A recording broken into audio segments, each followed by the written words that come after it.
ஆண்டவரும் இரட்சகருமா இருக்கிற இயேசுவின் இனிய நல்ல நாமத்தினால உங்கள் யாவருக்கும் என்னுடைய அன்பின் வாழ்த்துக்களை நான் தெரிவிக்கிறேன். இந்த நாளில் கூட யோவான் எழுதின சுவிசேஷ புத்தகம் 5ஆம் அதிகாரம் 6வது வசனத்தில் ஒரு மனிதனை குறித்து அங்கே சொல்லப்பட்டிருக்கிறது. அந்த மனிதன் 38 ஆண்டுகளாக வியாதியஸ்தனாக, அவன் வேதனைப்பட்டவனாக பெதஸ்தா என்கிற குளத்தருகே அவன் உட்கார்ந்து கொண்டிருக்கிறான். இந்த பெதஸ்தா அப்படி என்றால் எபிரேய வார்த்தையில் பெத் ஹஸ்டா என்று சொல்லப்படுது. பேட் அப்படின்னா வீடு என்ற அர்த்தம். ஹஸ்டா அப்படின்னா கருணை அப்படின்ற, கருணையின் வீடு, அனுதாபத்தின் வீடு என்று அர்த்தம். இந்த பெதஸ்தா என்கிற அந்த கருணை அனுதாபத்தின் மத்தியில் அவன் 38 ஆண்டுகளாய் உட்கார்ந்து கொண்டிருக்கிறான். ஆண்டவர் 38 ஆண்டுகளாய் அந்த பெதஸ்தா என்கிற இடத்துல இருக்கிற அந்த மனுஷன் இடத்துல போய் சுகமாக வேண்டும் என்று விரும்புகிறாயா என்று கேட்கிறார்.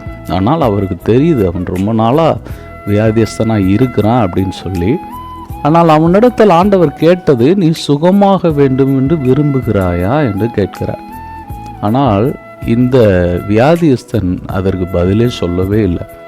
நம்ம இடத்துல யாராவது சுகமாக வேணும்னு விரும்புறியா அப்படின்னு கேட்டால் நம்ம என்ன சொல்லுவோம்? ஆமான்னு சொல்லுவோம். ஆமாம், சுகமாகணும்னு தான் இங்கே உட்கார்ந்துருக்கிறேன் அப்படின்னு சொல்லுவோம்.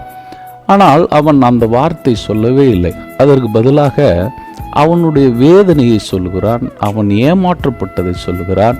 யாரும் தன்மேல் அனுதாபப்படவில்லை, யாரும் எனக்கு உதவி செய்யவில்லை, யாரும் என் மேலே அக்கறை இல்லாதவர்களாக இருக்கிறார்கள் என்று சொல்லி அவனுடைய வேதனையை சொல்லுகிறான். உடனடியாக ஆண்டவர் என்ன செய்கிறார் என்றால், உன் படுக்கையை எழுந்திரு, உன் படுக்கை எடுத்துக்கொண்டு நட என்று சொல்லுகிறார்.